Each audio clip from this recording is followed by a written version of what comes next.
will be fun to see with you. It's going to be good.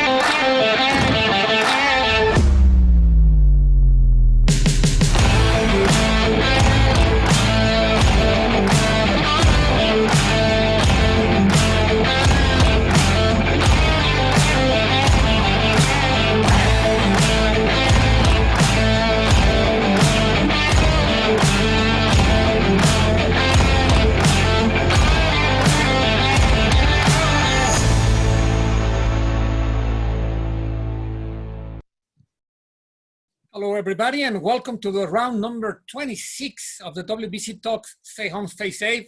This is going to be a very special talk with Lennon JR. But first, let me introduce 𝗧𝗔𝗟𝗡𝗗 𝗪𝗪. She's the director of the WBC University. 𝗧𝗔𝗟, how are you? Hi, Victor. Hi, Mauricio, Jimmy. Nice to be here with you today. And today we will approach health from the point of view of emotional health. And for this, we must understand the relevance of well-being, happiness, optimism, positive approaches. We can ask ourselves the following question. Is it possible to have mental health and emotional stability while being confined? Well, the answer is yes. And because of this, it is important for you to be aware and make the decision to become the best version of yourself. A relevant word is being optimistic. Optimism is when a person makes the best of most effective in any situation. When you take the opportunity of do well. An optimistic person acts by taking advantage of an adverse situation by implementing mental coping strategies. And this type of person always has favorable expectations. They manage to focus in thinking in the solution and not in the problem. All the contrary to the pessimist personality. And how does this pessimist person work? Well, they are person that almost always, they have negative expectations. They apply the law of the least effort, sometimes to the point where they completely abandon the task, and that their strategy is to focus on the problem and not in the solution. So to begin to conclude this reflection of today, I just want to recommend that you can keep in mind that the optimism brings positive energy. Pessimism brings to you weakness and failure. When your attitude is towards life and towards life is positive and optimistic, then you raise the spirit of the people around you. You are a source of hope and faith in life. The same attracts the same. So optimism generates optimism. And this action, it makes like a snowball in your favor. Then why not do we make the decision to become an optimistic person during confinement? Okay, the light at the end of the tunnel is close. I'm sure of it. I'm positive about it, that we soon are going to retake our lives and just take the decision of be a positive person. Please enjoy the panel, and I can wait until listen to all the stories that I'm sure you are going to share today. Thank you very much. Thank you, 𝗧𝗔𝗟𝗡𝗗. Now I want to introduce Mauricio Sulaimán, President of the World Boxing Council. Hello, Jimmy. Welcome Hello. to the WBC Talks. This is round 26. That means we've done 26 episodes in Spanish, 26 in English. We have had lots of fun. And most importantly, we have kept the boxing community communicated and listening to great stories, great anecdotes, learn from each other. And I just cannot thank you enough for accepting participating in this WBC Talks.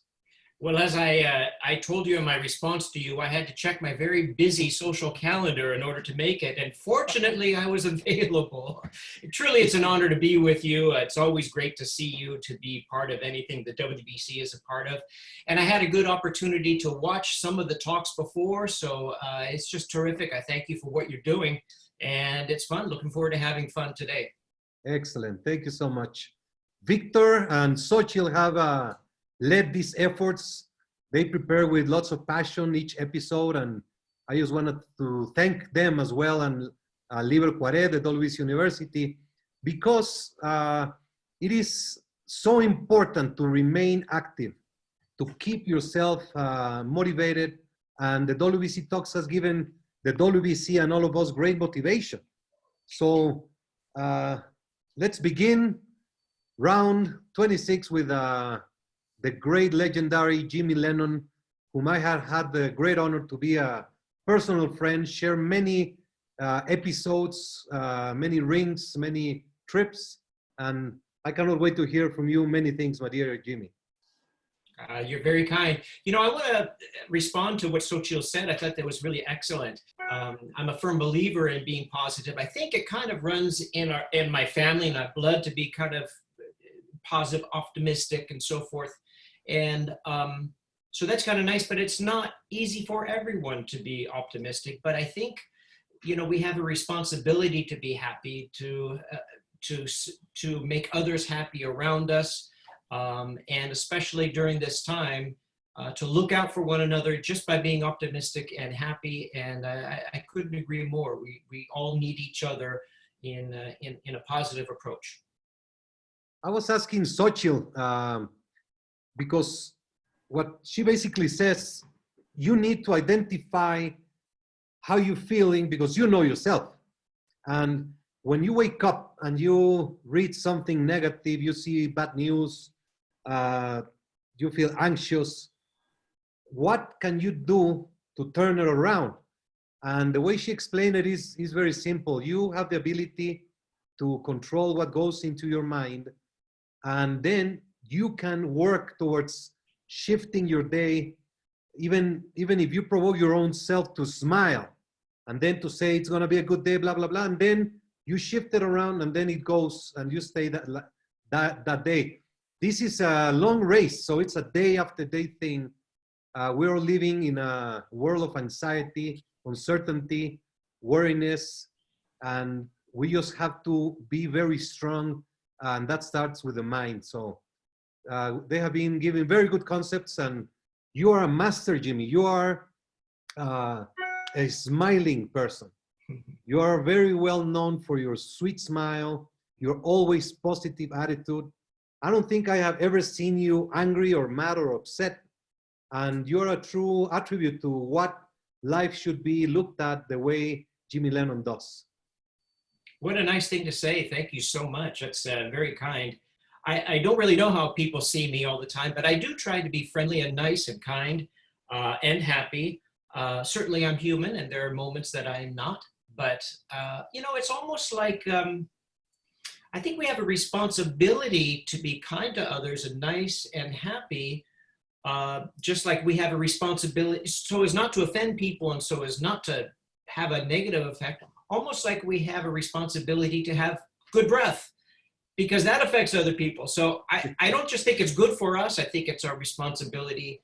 And, you know, people are God's greatest creation, and we should honor them and as much as we can in everything we do. So what are you doing nowadays at home? What have you found to be your escape? Yeah, you know, I listened to your broadcast yesterday with the promoters, and that was just so interesting.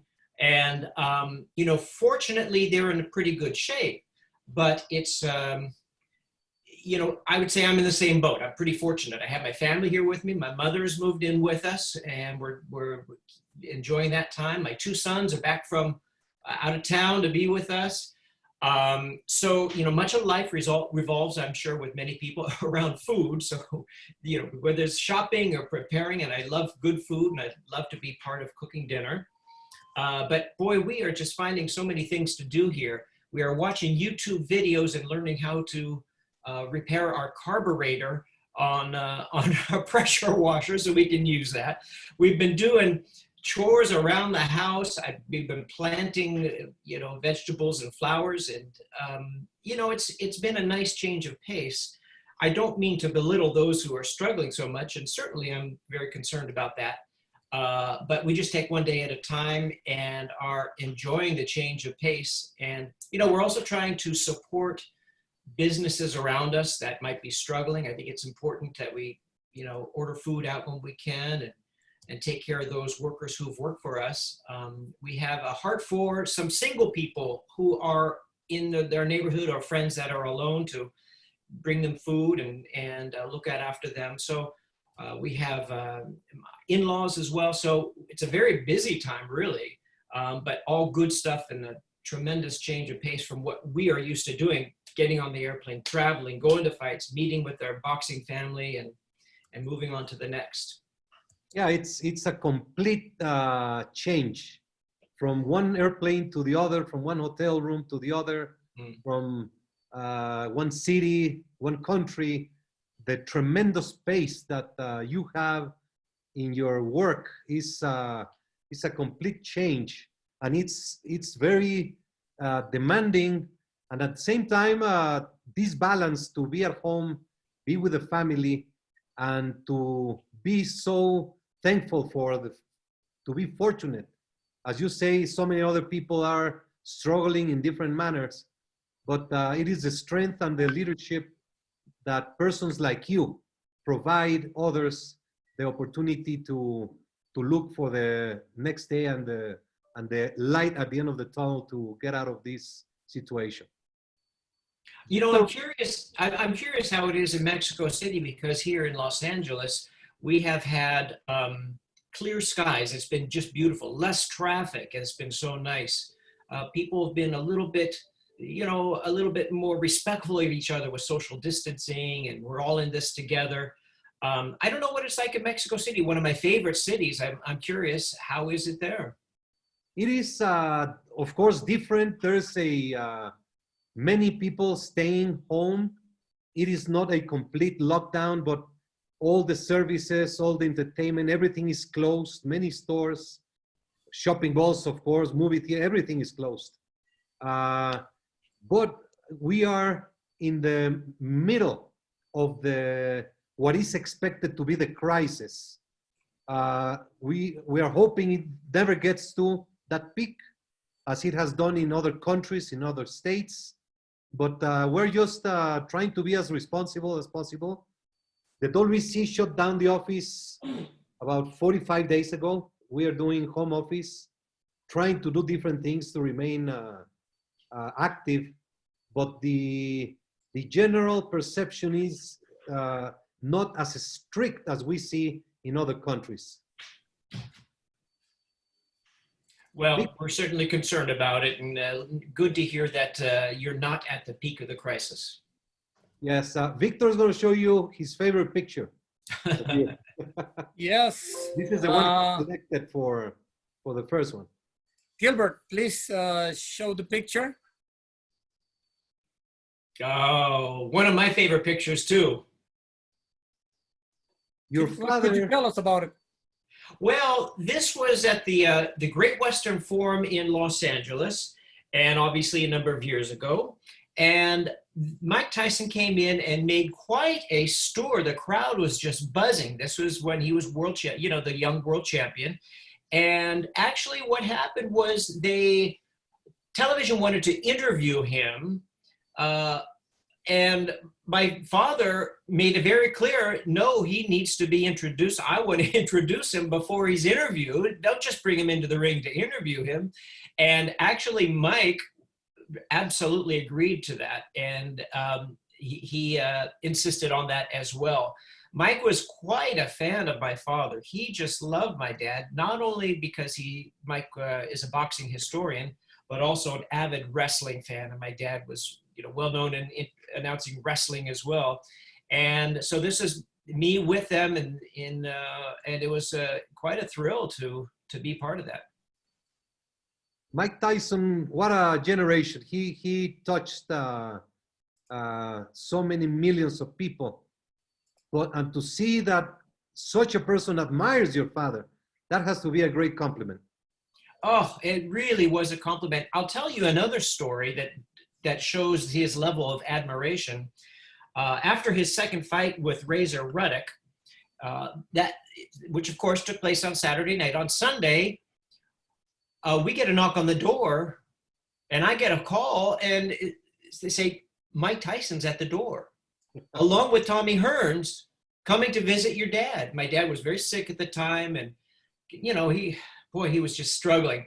And Mike Tyson came in, and along with Tommy Hearns, and my dad was in his easy chair in his chair, and Mike Tyson was on a small stool and just sat there and looked up at my father and just, you know, Mr. Lennon, it's so great to see you. I hope you're doing okay. Yes, sir. No, sir. Wanted to talk about wrestling and old time boxing, and just sat there for maybe 40 minutes and just talking to my dad and wishing him the best. And, you know, he could have been anywhere the day after his fight with 𝗪𝗧𝗪𝗧𝗪𝗧 and that decisive victory, but he chose to be there to visit my dad.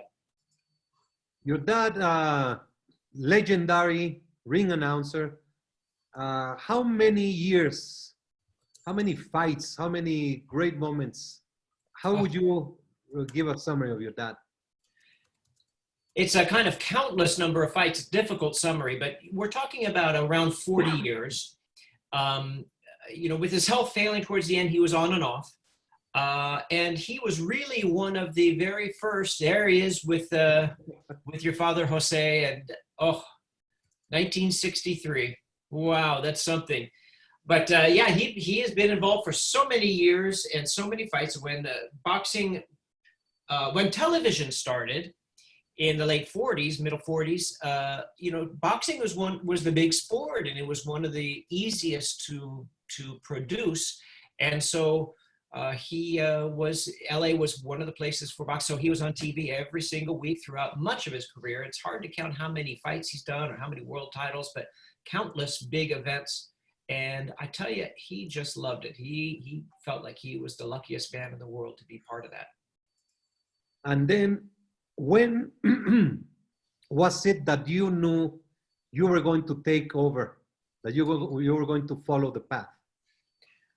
Well, that's, I don't know who that is, not me.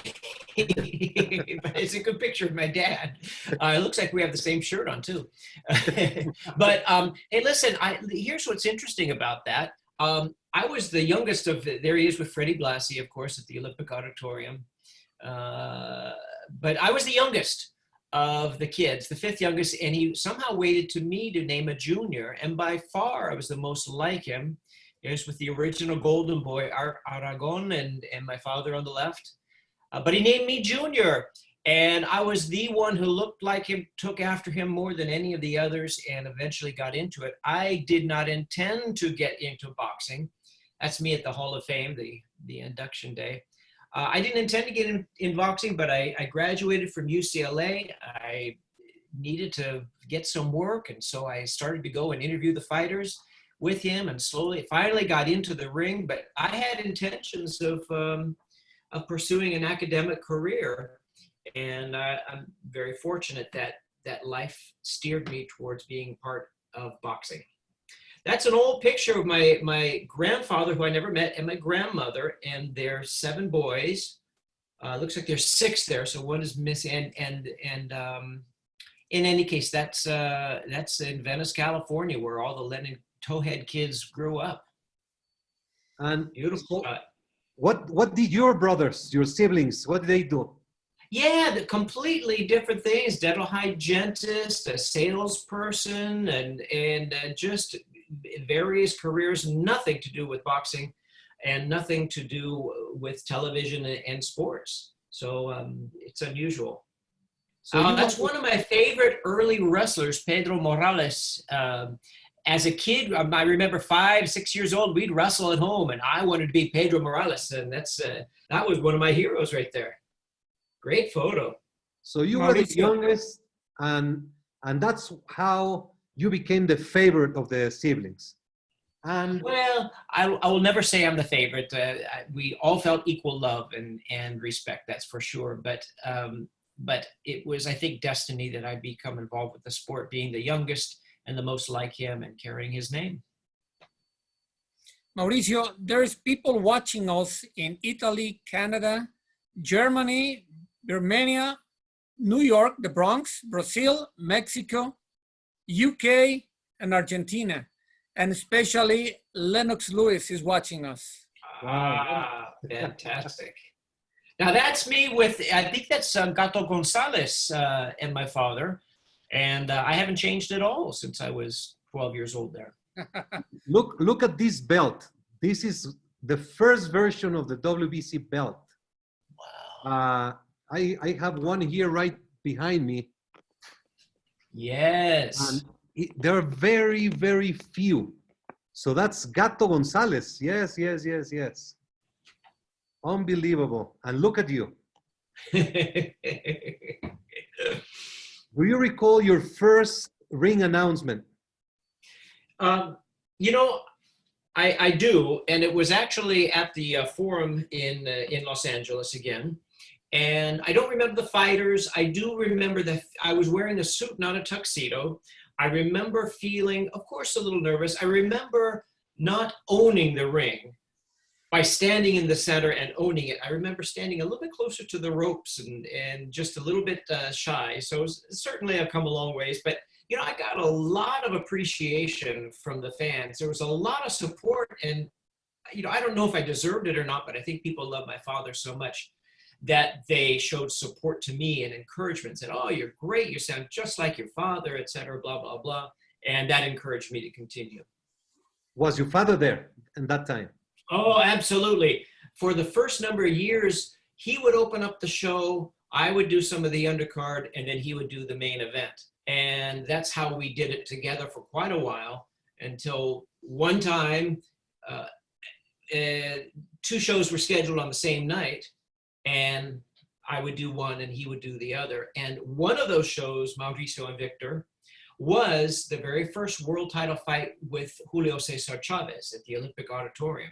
And so I had the honor of introducing both Azabache Martinez and Julio Cesar Chavez at the Olympic Auditorium. And that was my first world title fight that I announced, and Chavez's first world title fight. So boy, I'm honored to be part of history with that one. Where did you learn to speak Spanish? Because you announced it in Spanish.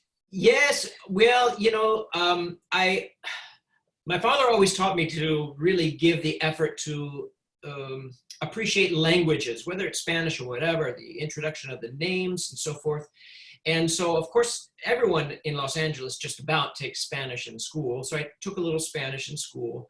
But I remember I was assigned to announce a fight in Spanish, and I got a call from the promoter, can you do it in Spanish? And I didn't know if I could, but I said, yeah, I could do it. And then I got a call from the TV station. You know, I'm sorry, I don't remember what station it was, whether it was Telemundo, Televisa, whatever. But they said, listen, this is in Spanish. Can you do it in Spanish? They really put the pressure on me. And so I studied very hard. And one of the things I did is I went, I don't know if you know or remember Luis Magaña. And I went to his house, and he was a PR person for the Olympic Auditorium for 50 years or so. And he tutored me what to say in Spanish, because I didn't know the terms in boxing in Spanish. And so he helped me, he recorded for me, I repeated it, I practiced, and I continue to practice and try to do a good job in Spanish. You came up with El Gran Campeón Mexicano. Yes. That's how you describe Chavez. And that has stood for, ever since you introduced that line, they are still calling him El Gran Campeón Mexicano. Do you remember how that came about? Yeah, it was, I can't take full credit. I know my father and I talked about it, and it was, I believe, at the forum once again, where boxing was so popular, when Chavez would fight there periodically. I can't remember what fight it was. It might have been Roger Mayweather, but I'm not certain. And it just stuck. And what an honor to be associated with that, and one of the greatest champions ever. So you were the first ever to call Chavez the world champion, and you did so many fights of Julio César. I remember, well, you were in, those are the, that's a rope from Chavez. I can tell you what that is. That's a fairly recent photo, but, and I don't know what city I was, but Julio had brought the robe that he fought in his first world title fight against 𝗪𝗓𝗪𝗓 Martinez, and that is it. And I said, oh, I need a photo of that. And so here I am holding Chavez's robe for the fight that I announced him in his first world title fight. With Beltran in the back, Fernando Beltran. Yes, with Fernando Beltran in the back. How many countries have you announced or been the ring announcer for fights? Yeah, I've been very fortunate to travel around the world, almost every continent. And I believe the number, and I'm always getting mixed up because I got to double check to see where Scotland, is Scotland another country yet or not? And I need to keep up with the geography and history, but it's, I believe, 36 countries that I've announced in. And boy, that's an honor. I love to travel. I love culture. I love being parts of all those countries. And I have a couple of countries that I'm dying to announce. One is Spain, which I have never announced the fights. I think I could do it in Spanish. And another is Italy, because I used to study Italian in college. I used to speak better Italian than Spanish. And those are countries I love, and I would love to be part of a boxing event, but not yet. And then, of course, Africa. I have not announced in Africa yet. So that's in my bucket list. Mauricio, do you remember when you sent us to affiliate China in 2014 to Shanghai? Yes. Then they took us to the Hainan Island in China, and we felt like we were in the farthest place in Earth. When we are getting into the lobby of the hotel, suddenly someone shouts my name, and everybody look at me like, do you know someone here in China? And it was Jimmy. He was going to announce the fight that night. So we met there. It was the farthest place on earth. Yeah, you know what? That's what boxing does. It makes the world smaller. And in places so remote, there's part of your boxing family. And WBC is such a family feel. And so that will happen. We will go in remote places around the world, and we'll see our family, and we can hug and have a good time together. But that was unusual. I came separate from you, and there we were. The 90s were a special era in boxing when Don King used to put those unbelievable fight cards, 3, 4, 5 world title fights in one card.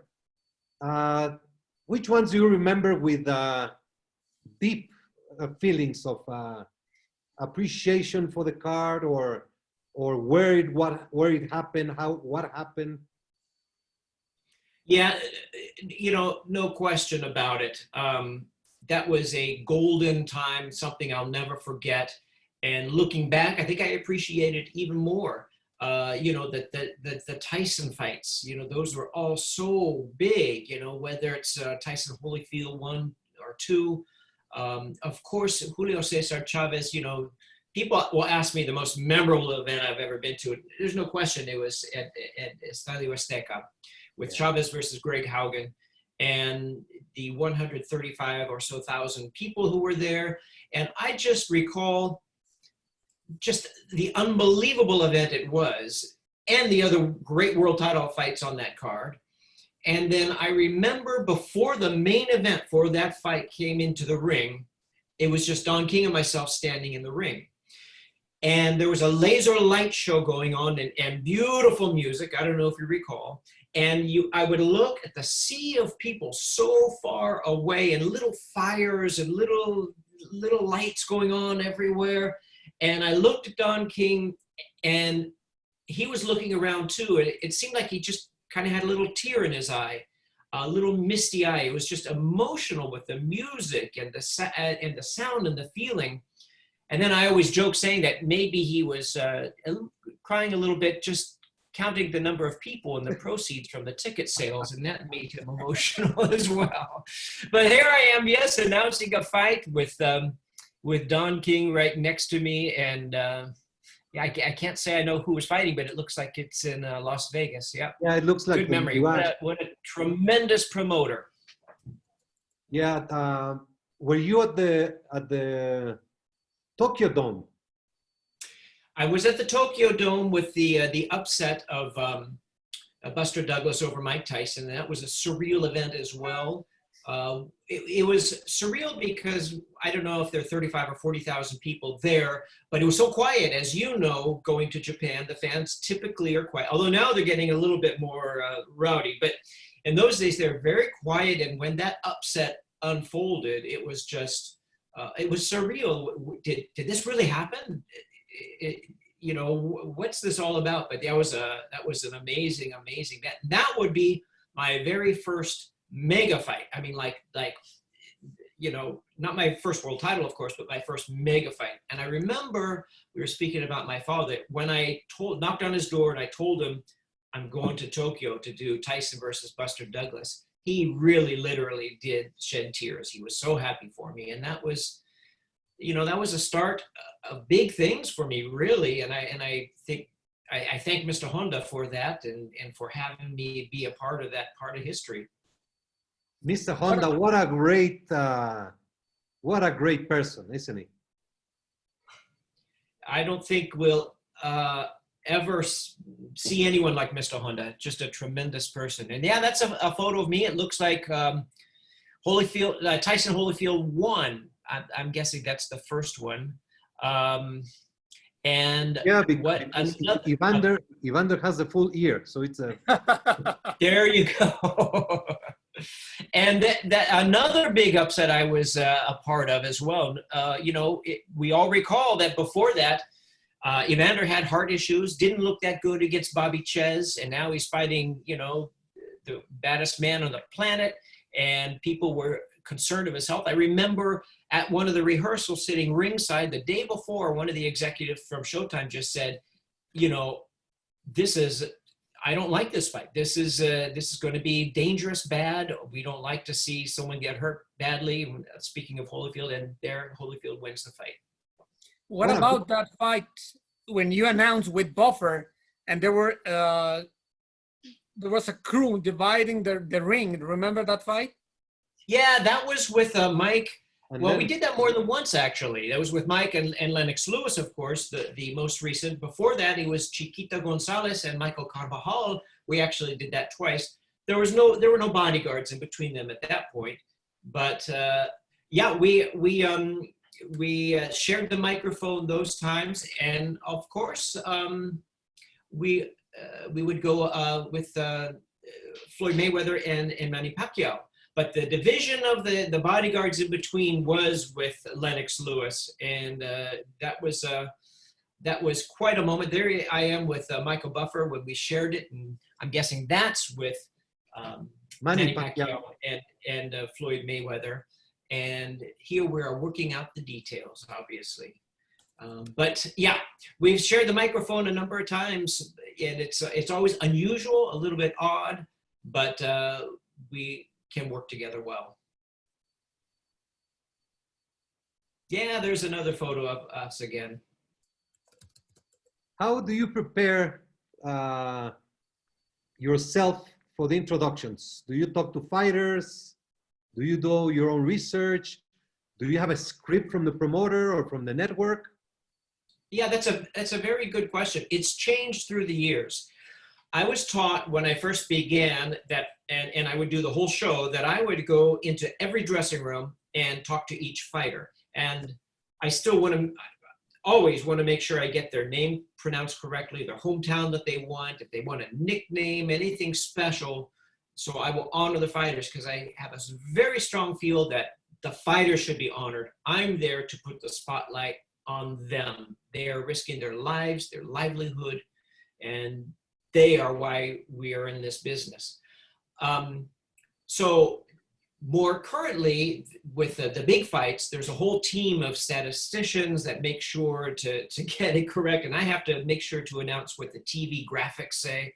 So we work in combination. Sometimes I know fighters and I'll say, no, he's not from this town, he's from this town. So I will look up on BoxRec, I'll look up on Fight News, I'll look up on the WBC website, what their ranking is. And so I do a lot of preparation. I want to make sure I'm accurate, but I share that information with television and they share it with me, and we come up with hopefully the correct information. But I tell you, Mauricio, I feel like I'm always judged on my most recent performance. So I prepare probably more than I need to. I go to BoxRec, I study, I'm way ahead of time. I'm reviewing, I'm checking, and I'm looking at who they fought in the past. So I do a lot of preparation because I really want to get it right. And what do you do with the little papers that the ones that you hold, you throw them away or you keep them? Well, some many I throw away, some I keep for big fights. And I actually have, a couple of versions. Let me reach over here, excuse me. But we have, a little detail that maybe no one is interested in, but I found these very thick cards. These are the big ones that I put all of the supervisors and the judges and the refs and all of the sponsors and promoters on. I put it on that. And then my smaller index cards is what I put the fighter information on.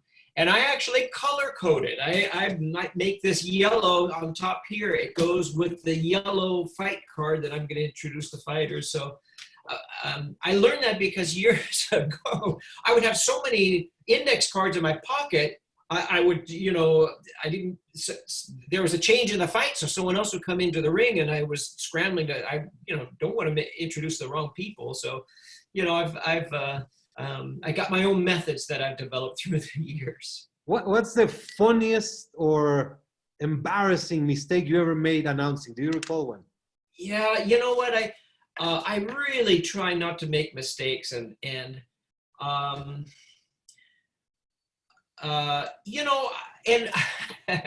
I put them out of my mind. I mean, if I make a mistake, I feel so terrible. I put them out of my mind. But fortunately, I've never introduced the wrong fighter. I've never introduced the wrong decision. But I have definitely, in my mind, my memory, I put the wrong last name on the fighter. I put this correct first name and put the wrong last name. And, you're bringing up, I'm getting a little sweaty and nervous because you're bringing up a very, bad feeling to me that I don't want to remember. But yeah, I have made some mistakes, and I just regret it and try harder to correct it. We have one petition for you. Yes. A fan is asking. So by the end of the show, we are going to ask you to make the introduction of the WBC Talks, okay? Yes. Like if you were going to, you are in the ring and you're going to introduce the WBC Talks. It's going to be the special announcement by Jimmy Lennon.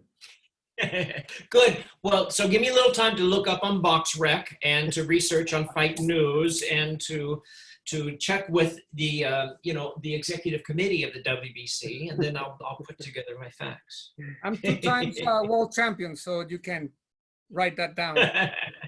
He has worked with us in conventions, Mauricio, and working with him, it's amazing. His nickname is Classy Jimmy, and of course, is really great. Well, I cannot forget that magical night in Las Vegas, 2014, that convention when we had the most world champions ever together. And when I would look at the video, just the ladies and gentlemen said by Jimmy Lennon, that puts the atmosphere where it should be in a special event.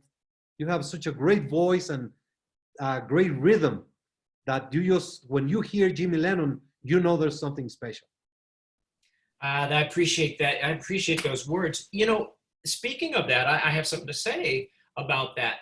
when I first started announcing, the only announcer I watched was my father. That's the only person I knew. And so I didn't try to copy him, but that's who I learned from.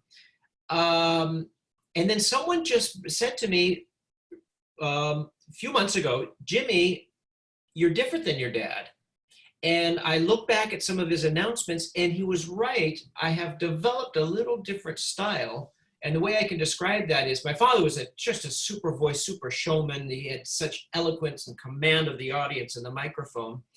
But I've transitioned a little bit where I kind of build up to a point, and there's kind of a crescendo in what I do. So I've noticed that my style has changed a little through the years. And there, look at that tremendous, tremendous display of champions and boxing greats.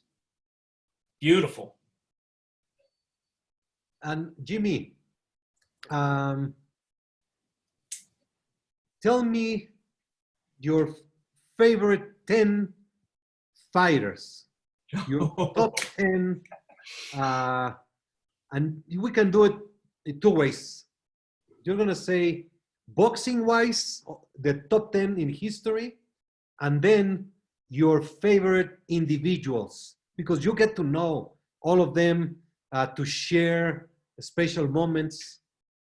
So I love to do this exercise. Boy, this is a challenging question. For a couple of reasons. One, my favorites change through the years, and I have different decisions. Secondly, I always try to, if there's a current boxer, I try not to bring them up as a favorite, because I think I always want to be equal. I don't want to show favoritism to any fighters when I announce them or in any way. And thirdly, I just kind of stay out of any controversy. But certainly, I'll just off the top of my head start listing people. Fighters. I grew up loving 𝗪𝗧𝗧 𝗧𝗟𝗡 so much, and I would put him in the top 10. Of course, Julio Cesar Chavez, I'd have to put in there. Muhammad Ali, I never saw him live fight, but certainly he would have to be up there. Manny Pacquiao and Floyd Mayweather both deserve to be up there as some of the greats. Now, we going back to fighters I never saw fight, like Sugar Ray Robinson, but certainly Leonard and Tommy Hearns have to be up there. We have a lot of fantastic welterweights, along with Roberto Duran. These are great fighters from years ago. So those are some of them. Some fighters that I just, I love. Got to personally know a number of fighters, and I love quality human beings. And some fighters can be just such quality human beings. I think of Wayne McCullough as a quality, person. Virgil Hill, just such a great quality person as well. I got to love 𝗪𝗧𝗧 𝗧𝗟𝗡 as well. So I always kind of start with him, and he was such a gentleman and such a nice man. Those some of them. Mike Tyson, I have a soft spot in my heart for him. Just a wonderful, wonderful person, a sweet, sweet man. And those are some of the names. And you know the real Mike Tyson. Yes. He's such a great, nice, humble, kind person. A victim of the circumstances of society, of whatever, but he's an unbelievable person. And I use the word sweet, and that surprisingly describes him. Exactly. He's sweet, and he's very happily married.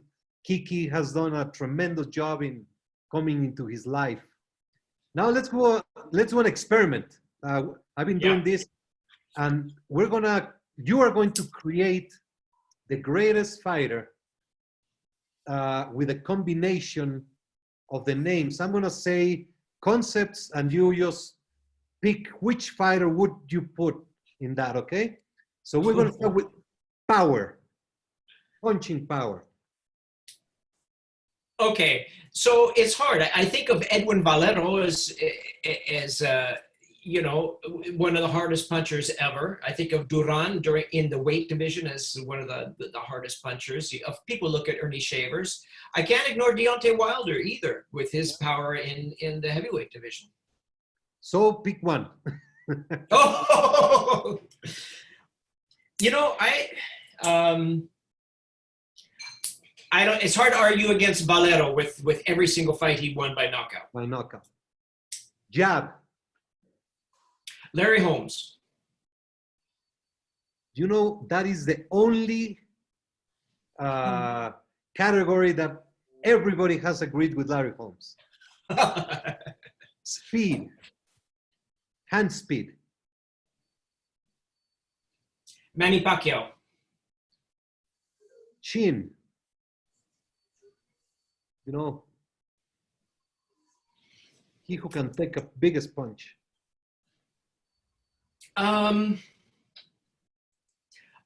Boy, I feel like I need to do a good job on this one. I'll go with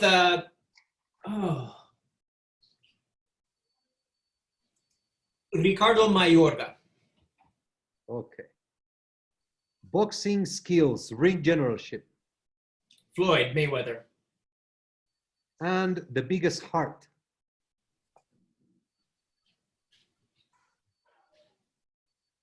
You know, I'll go with Alexis Arguello because I have to include him somewhere. Okay. I'll share with you others' picks. So it makes a good, great fighter of all time. From traveling, do you remember any anecdote outside the ring? Something that happened to you on the way to the... Is that Jimmy? Oh, look at that. I never seen this. There's my father. It was the toy company started a Rocky tribute and had toys, and there's my father. And yeah, I still have a few of those that I've kept boxed away, and I'm not sure how much it looks like him, but it's an honor quite an honor for him to be part of that. It was after he passed away, but yeah, he's even a action figure. And tell us about the promoters. You have worked with many promoters. Oh, yes, and very close with Don King because he had me exclusively for a number of years. I give him so much credit for the success in my career because he put on big fights. He had me there be doing these big fights, and he was so very loyal to me. There were times when he was working with Showtime and I was working with Showtime too, and he would put on a fight with HBO, and HBO would say, well, we can't have Jimmy do it because he's associated with Showtime, and Don King would have nothing to do with that. And he was very loyal to me and very, very good to me, and I hold a great place in my heart with him. We mentioned about Mr. Honda. I don't think we'll ever see anyone as special as Mr. Honda. Is so caring, so personally involved, such a great promoter and a great person that brings out the best in everyone that he's around. I work with Top Rank. I think Bob Arum is a tremendous promoter. It's amazing the amount of energy and skill and intelligence he still holds. And he's a fun man to be around as well. The Goosens, of course, Dan Goosen, passed not too long ago. Miss him, but sure grew up a lot with him. I don't know who else I'm missing, but I've worked with all of them, main events, and just about every promoter. Yeah, like you did fights in the UK with Frank Warren, with Don King, Frank Warren. In Mexico, you have done fights just all over the place. Yes, with Fernando Beltran, of course, Pepe Gomez, and many, many great promoters. Do you play any video games? I don't. I'll leave that to my kids. I was in a video game, EA Sports Knockout Kings, years ago, and that was awfully fun to be a part of. These are some photos of the Boxing Hall of Fame. I was inducted in 2013, And that was quite an honor to be part of the International Boxing Hall of Fame. And yeah, they had people speaking and giving little seminars and discussions and Q&A, and that was a lot of fun. It's if anyone has never been to the International Boxing Hall of Fame, awards week, if they're a big boxing fan, it's a must. It's a must be. It's just an amazing weekend time. Yeah, very unfortunately, this year, of course, was canceled. They're gonna do a great event next year with both generations. But there was a very nice panel for this year of inductees. Oh, a tremendous panel, and yeah, I'm sorry they have to delay it. It's going to be very, very special, but next year will be even more special with double the amount of inductees. You know, to be there is just unbelievable. It's boxing fans, the fighters that come out, feel the love from the fans from all over the world. They are very cool, very nice, very appreciating the moment. That's how they understand that their legacy is born when they go into the Hall of Fame. And I'm sorry, and the boxers really, after they retire, they're out of the spotlight. They mean so much to the fans, and when the fighters come there, they sense that importance again from the fans, that they, were our heroes. They were, what we just, put so much of our attention and energy towards to see them again, and they feel that, and it's great to see the old-time fighters receive that adoration again. We have a couple of pictures when one time you were in Mexico for a fight, and we had dinner in my house, and you're gonna see this picture with the ring officials outside my house after the dinner, I think. I'm trying to think which card. It must have been either Chavez Gonzalez or Chiquita Gonzalez Carvajal in Mexico, or maybe even the Aztec Stadium. I'm not sure. Victor, ¿tienes la foto de Riobamba? Right there. Oh, yes. So, Lou Filippo, Arthur Mercante, yes, Tony Castellano, oh, yes, and Carlos Padilla. Yes, Those are... I see them. Very nice. Yeah, now, those were the days when, yes, sometimes I would wear warm-up suits instead of a suit. And I'm sure glad those days have changed. That things have changed a little bit. Looks like it's 1992, right? 1992, yes. Yeah, we could look up what fight that was. Oh, that was a great time. What an honor to be at your home and enjoy that company. And there's another picture from the inside. I think Isidore is there. ¿Tienes la otra foto de esa serie? Sí. That's at the dinner. No, la otra. Right there. Carl King. Okay. Carl King, and look how thin Isidore looked at that. Yes, boy, I hardly recognize him, but I haven't thought of him in a long time. Fantastic. Good memory. Jimmy, is there anything else you would like to share with us? Any moment, any anecdote, any concept? Well, you had asked me a question and I didn't answer it. I'm not sure if I have a great story of what's happened to me on the way to the fights, but I'll tell you something that's happened more than once. I can be a little bit forgetful sometimes, and there have been 3 times when I was driving to a fight and I forgot my tuxedo. And one time I just had to go to find a shop and bought a brand new tuxedo the day of the fight.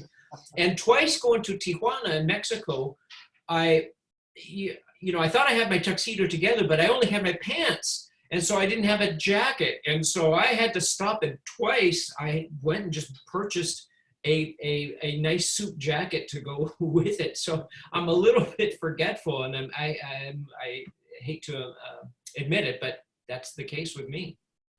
How about food? Have you had trouble?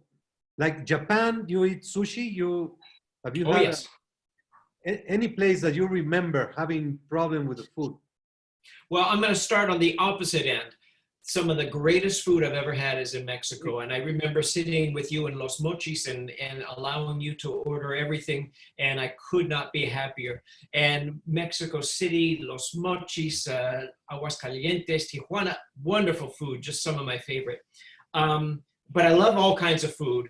And you know, I remember with Tyson Buster Douglas in Tokyo, I went to get sushi, and sushi was a little bit new to me, but I liked it. I do remember them ordering dancing shrimp, and we brought out a shrimp, and its legs were still moving, and that's why it was called dancing. So that was a very, very fresh sushi. You know, but I really enjoy food from around the world. You know, one of the best hamburgers I ever had, of all places, believe it or not, was a Holiday Inn in Moscow, room service, and it was unbelievable. And so you can be surprised anywhere you go, and to have, you know, wonderful food around the world. China, it's a little bit different. I think you have to have someone to help you choose what to eat there, because Chinese food here is a little different from there. Yes, it can be challenging. Yes. In We have China, a great picture, Mauricio, with Julian Jackson. This is Gilbert. No. There's one of the hardest punchers ever. he's so powerful, And he yeah. doesn't need to touch you to hurt you. That's a great He's one. having too much fun hitting me there too. What a great Hey, person Mauri. he is. Oh, he's a sweet, wonderful person.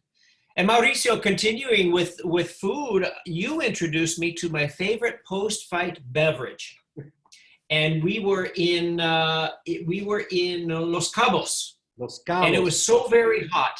And you Michelada. taught me all about a michelada. Yeah. But I tell you one thing, what you didn't tell me is, depending on where you go in Mexico, a michelada is different. Sometimes it comes with the chiles, and sometimes without. Yeah, but depending on where you go, they have a different name for it. So you have to explain it everywhere you go.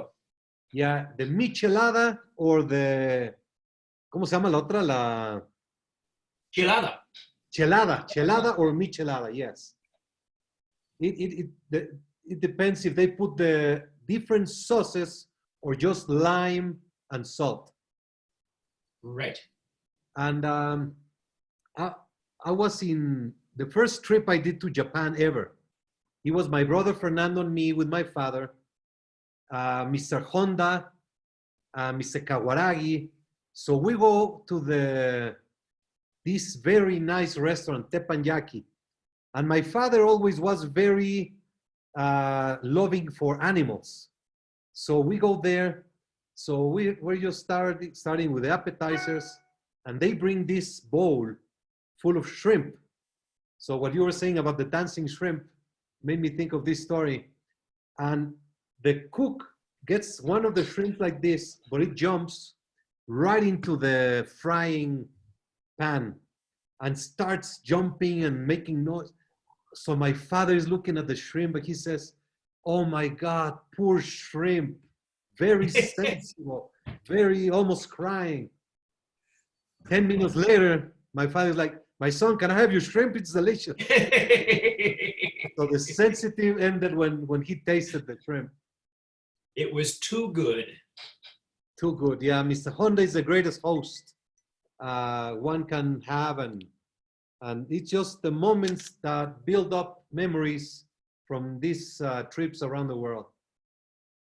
So are you ready to introduce the WBC Talks to the public? Yeah, sure. I'll give it a shot, and we'll see how it goes. See if it works. Excellent. All right, ladies and gentlemen, it's showtime. Introducing the undisputed world champion of boxing education, hosted by Victor Avila, President Mauricio Sulaimán. It's the WBC Talks. Okay.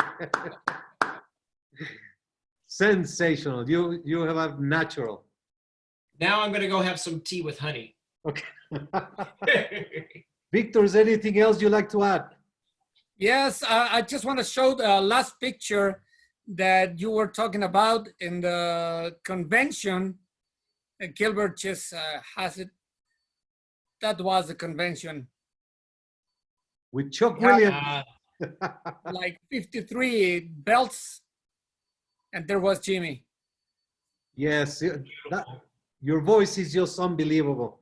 Jimmy, thank you so very much for sharing this hour with the world. Thank you for being such a great role model, an inspiration for everyone on how to deal with life inside and outside the ring. We love you so much. My honor. You're very kind to me. It's just an honor again. Our best to your wife, your kids, your in-laws, and your mom is with you, right? Yes, indeed. 97 and a half years old. Wow, what a Doing great. blessing. I'm going to send you a video of her. Please do so. That is Okay. so beautiful. Thank you, folks. Thank you, Victor. Thank you, so much, Mauricio. Jimmy. God bless. Bye-bye. Thank you, Jimmy. And this was round 26. This was Showtime, of course, with Jimmy Lennon Jr. Thank you very much for watching. Thank you, Jimmy. Thank you, Mauricio.